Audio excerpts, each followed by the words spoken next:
disturbing him. Now, all he said it is hepatitis. Hepatitis, and I introduced this part to him. And he said, well, in Air Force Hospital, he's taking his treatment in Air Force Hospital. They told him about something super life, but he don't really know because his condition is so critical that even Air Force Hospital cannot keep him anymore. They refer him to Jude. Now, Jude have seen his situation was out of hand, and they asked him to go home and stay. In fact, that's the condition he is. The day I met him at home, he was restless. You see him sitting this way, he will change position, he was breathing hard up and down.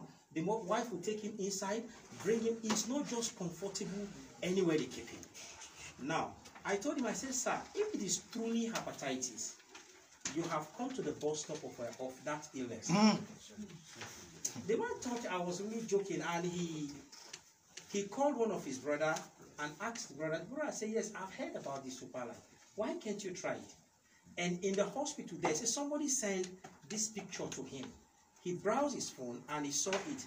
And he asked me that I should come with the something, let him see. And that day, I called my sister here. Did you have any pack of this one? She said yes. And I quickly rushed down to her house. I picked 2 packs and I rushed to him. I met him and he checked it with the one on the phone. It was the same thing. He was looking as if there is a difference. The color of the one in the phone is like it's different. He said, Kai.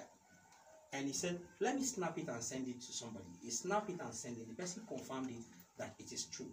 He said, okay, how much is it? I told him it's 50,000. That's for start registration, which he paid instantly 50,000. Right now, 4 days ago, I was in his house. He was the one that stood up and opened the gate for me. We had a powerful prayers in his house together with him and his entire family. He was happy. I think the second part is about finishing. Right now, he's demanding for more. Super life. Life is super.